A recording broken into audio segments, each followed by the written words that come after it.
US envoys met Israeli Prime Minister Benjamin Netanyahu on Monday, aiming to corral Israel and Hamas to get the ceasefire back plan on track. And this is after an explosion of violence over the weekend was witnessed that threatened to derail the week-old truce. Here are more details. This Israeli military video is said to show its bulldozers marking out a new yellow line in Gaza, meant to delineate Israel's military pullback from the main populated areas under a week-old truce. Reuters was unable to verify its location or date.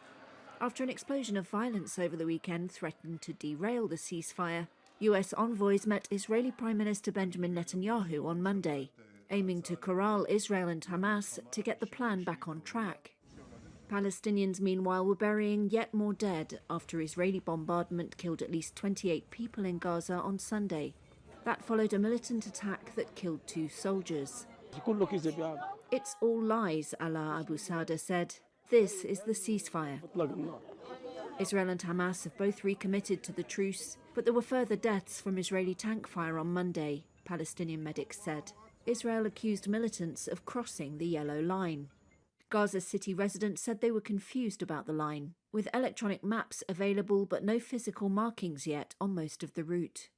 The US envoys, Steve Witkoff and Trump's son-in-law Jared Kushner, were expected to try to shore up the truce, then start talks on the next, more difficult phase of the 20-step plan. But with even the first phase shaky, it is far from clear whether the US will be able to pressure the two sides to end the conflict. The flurry of US diplomacy, also including talks with Hamas in Egypt, shows how important the ceasefire is to US President Donald Trump, who last week proclaimed the historic dawn of a new Middle East. Israel is unlikely to publicize any progress in the talks until the remains of more hostages are returned. With the truce still uncertain, Gaza residents like Hala Obeid fear more violence.